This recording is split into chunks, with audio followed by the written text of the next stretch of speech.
नमस्कार दोस्तों, मैं दीपक शुक्ला आपका स्वागत करता हूं आपके अपने YouTube channel A to Z banking information पर। दोस्तों, आज के वीडियो में हम जानकारी देंगे कि जिन किसानों के स्टेटस में कोई भी कमी नहीं है, जिन किसानों का सब कुछ सही है, यानी लैंड सीडिंग यस है, आधार बैंक अकाउंट सीडिंग भी यस है, KYC भी यस है, तीनों के आगे ग्रीन टिक लगा हुआ है, फिर उन किसानों का FTO नो कैसे हो गया, उन किसानों को 5 अक्टूबर को जो 18वीं किस्त जारी हुई है उसका पैसा आखिर क्यों नहीं मिला। तो दोस्तों, इस वीडियो को शुरू से अंत तक देखिएगा। पूरी जानकारी हम आप लोगों को इसी वीडियो में देने वाले हैं। आपका FTO नो क्यों हुआ है, वो यस कैसे होगा, आप लोगों को जो पैसा नहीं मिला है, जो किस्त आपकी रुक गई है, ये पैसा आपको कैसे मिलेगा, कब मिलेगा, आप लोगों को A to Z पूरी जानकारी इस वीडियो में देने वाले हैं। FTO होता क्या है, FTO यस कैसे होता है, FTO नो कैसे होता है, क्या पूरी प्रक्रिया होती है, सब कुछ हम आपको बहुत ही डिटेल से बताने वाले हैं। सब कुछ जानने के लिए वीडियो को अंत तक देखिएगा। वीडियो पसंद आ जाए तो वीडियो को एक लाइक कर देना। चैनल पर नए हैं, पहली बार आए हैं, इसी तरह के वीडियो आगे भी देखना चाहते हैं तो हमारे इस channel A to Z banking information को सब्सक्राइब करके साथ में बेल आइकन को जरूर प्रेस कर लीजिएगा, ताकि जैसे हम इस तरह का कोई भी दूसरा वीडियो अपलोड करें तो उसका नोटिफिकेशन आपको सबसे पहले मिले। चलिए शुरू कर लेते हैं। दोस्तों, सबसे पहले हम आपको बताना चाहते हैं कि PM किसान योजना की 18वीं किस्त जो कि 5 अक्टूबर शनिवार को जारी हो चुकी है।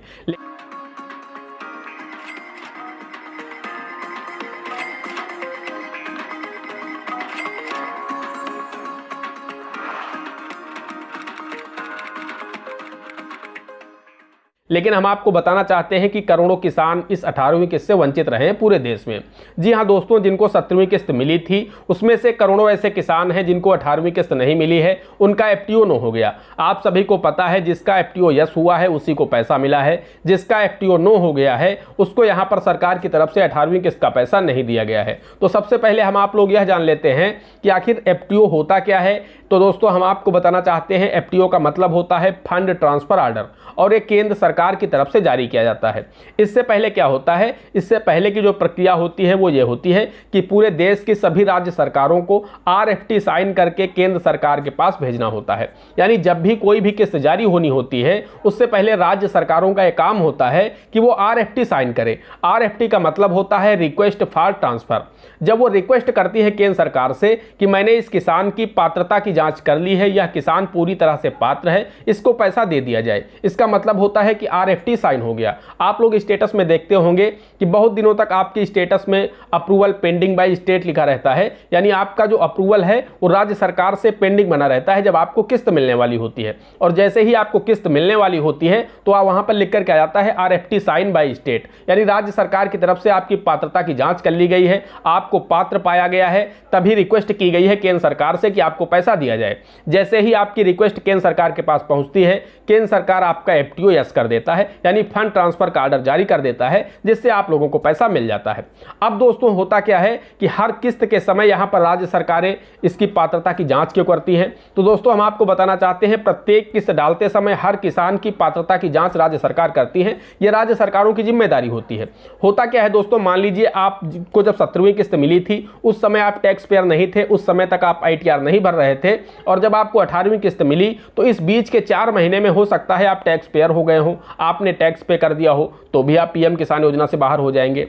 या फिर दूसरी चीज होती है कि मान लीजिए आपकी इनकम अधिक हो चुकी है। तीसरी चीज दोस्तों ये होती है कि हो सकता है आपने अपनी लैंड ही बेच दी हो, जिस जमीन के माध्यम से आपको पैसा मिल रहा था हो सकता है आपने वो जमीन बेच दी हो। तो इस तरह की कई सारी स्थितियां होती हैं जिनकी जानकारी राज्य सरकार करके केंद्र सरकार से फंड ट्रांसफर के ऑर्डर के लिए रिक्वेस्ट करती है, यानी RFT साइन करती है। तो जैसे ही आपका RFT साइन होकर के चला जाता है, वहां से FTO जनरेट हो जाता है। अब दोस्तों, यहां पर 2 कारण हैं आपका FTO नो होने के। 2 कारण में से दोस्तों जो पहला कारण है वो तो ये है कि हो सकता है कि राज्य सरकार की तरफ से आपकी पात्रता की जांच न हो पाई हो। हर किस्त में पात्रता की जांच होती है, हो सकता है आप किन्हीं कारणों से छूट गए हो तो आपकी पात्रता की जांच ही राज्य सरकार की तरफ से ना हो पाई हो, जिसकी वजह से राज्य सरकार ने अगर आपका RFT साइन करके केंद्र को नहीं भेजा तो केंद्र सरकार ने आपका FTO नो कर दिया, आपका FTO यस नहीं किया।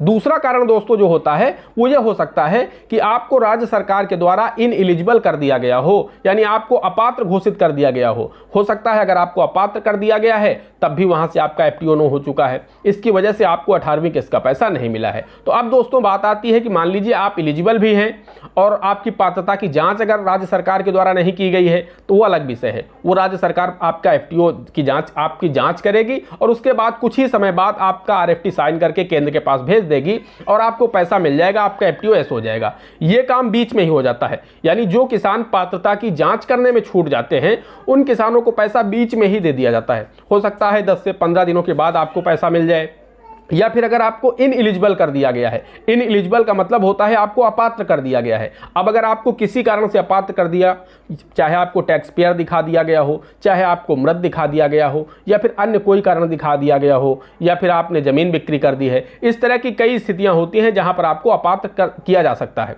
तो उस स्थिति में अगर आपको अपात्र किया गया है तो फिर दोस्तों यहां पर आप लोगों को क्या है कि आपको अपने जिले के जिला कृषि अधिकारी कार्यालय जाना होगा। आपको जब मालूम है कि मैं पात्र हूं इस योजना के लिए, मुझे जबरदस्ती अपात्र किया गया है या गलती की वजह से मैं अपात्र हो गया हूं, तो वहां पर आपको अपने जिले में जिला कृषि अधिकारी कार्यालय में जाना है। वहां पर आपको अपने सभी प्रूफ एविडेंस देने हैं कि आप टैक्स पेयर नहीं हैं, या फिर अगर आपको मृत दिखाया गया है तो आप वहां पर बता सकते हैं कि हम जीवित हैं। जो भी स्थितियां हैं, आपको अगर वो कहते हैं कि आपने जमीन बेच दी है, ऐसी मुझे जानकारी मिली है, तो वहां पर आप ये अपने जमीन के दस्तावेज प्रस्तुत कर सकते हैं।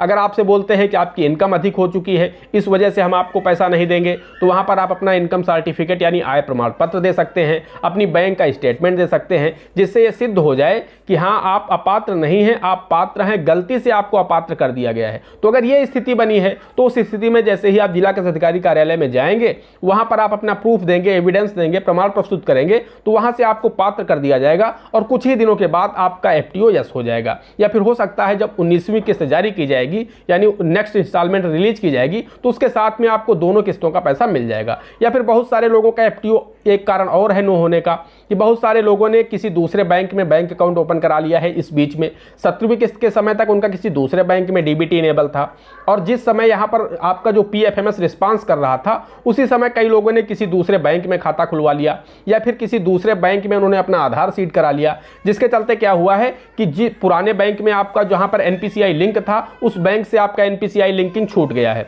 यानी वहां से आपका डीबीटी डिसेबल हो गया है। अब नए बैंक में आपका डीबीटी इनेबल हुआ है, लेकिन जब डीबीटी इनेबल होना चाहिए था उस समय आपका पुराना बैंक छोड़ चुका था और नया बैंक ने लिया नहीं था, यानी नए बैंक में आपका हुआ नहीं था, जिसके चलते आपका कोई भी एक बैंक खाता एनपीसीआई से लिंक नहीं मिला जब पीएफएमएस ने रिस्पांस किया। तो इस वजह से भी आपका जो एफटीओ है वो नो कर दिया गया है। तो दोस्तों अब आपका जो डीबीटी है वो इनेबल हो चुका है किसी दूसरे बैंक में, तो हो सकता है बीच में ही आपको पैसा दे दिया जाए, या फिर दोस्तों ऐसा भी हो सकता है कि जब नेक्स्ट इंस्टॉलमेंट रिलीज की जाएगी तो उसी के साथ में आपको 18वीं और 19वीं दोनों किस्त एक साथ दे दी जाएंगी। तो दोस्तों ये कारण होते हैं मुख्य रूप से आपके एफटीओ को नो होने में।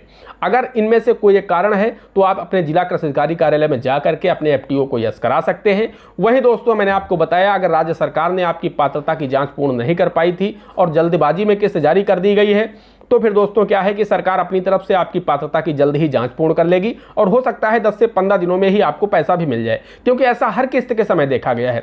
बहुत सारे ऐसे लाभार्थी होते हैं जिनको जिस डेट में किस्त जारी होती है उस डेट में पैसा नहीं मिलता है, उसके 10 दिन बाद, 15 दिन बाद, 20 दिन बाद, 25 दिन बाद पैसा मिल जाता है। तो ऐसा आपके साथ भी हो सकता है। तो इसलिए दोस्तों अगर आपका सब कुछ सही है, आपका सिर्फ एफटीओ नो हो गया है, तो हो सकता है आपकी पात्रता की जांच न हो पाई हो या केंद्र सरकार के पास फंड की कमी रही हो जिसके चलते आपका एफटीओ नो हुआ है। तो हो सकता है जैसे ही ये समस्या सॉल्व हो जाएगी 10 दिन, 15 दिन, 20 दिन में आपको पैसा मिल जाएगा। बाकी अगर आपके स्टेटस में आपको इनएलिजिबल किया गया है तो दोस्तों आपका जो स्टेटस है पीएम किसान का 2-4 दिन बाद जब ओपन करोगे आप तो वहां पर आपको लिख करके दिख जाएगा। अभी एक नया ऑप्शन जोड़ा गया है आपके स्टेटस में, एलिजिबिलिटी के नीचे आपको दूसरा ऑप्शन, एक मैंने वीडियो भी बनाया था, इस पर जानकारी भी थी, रीजन ऑफ इनएलिजिबिलिटी, एक नया ऑप्शन ऐड किया गया है। तो वहां पर जब आप जाएंगे अगर आपको इनएलिजिबल किया गया है यानी अगर आपको अपात्र घोषित किया गया है तो उसका कारण भी लिखा गया हो नीचे, किस डेट से आपको अपात्र किया गया है, कब से आपका पैसा रोका गया है, कारण क्या है आपको अपात्र करने का, ये सारी जानकारी वहां पर मिल जाएंगी रीजन ऑफ इनएलिजिबिलिटी में।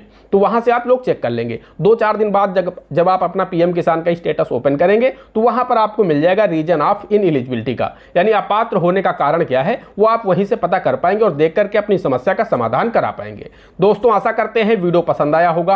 अगर वीडियो पसंद आया है तो वीडियो को एक लाइक कर देना। चैनल पर नए हैं, पहली बार आए हैं, इसी तरह के वीडियो आगे भी देखना चाहते हैं तो हमारे इस channel A to Z banking information को सब्सक्राइब करके साथ में बेल आइकन को जरूर प्रेस कर लीजिएगा, ताकि जैसे हम इस तरह का कोई भी दूसरा वीडियो अपलोड करें तो उसका नोटिफिकेशन आपको सबसे पहले मिले। दोस्तों आज के वीडियो में इतना ही, मिलते अगले वीडियो में किसी अगले इंटरेस्टिंग टॉपिक के साथ। तब तक के लिए जय हिंद, जय भारत।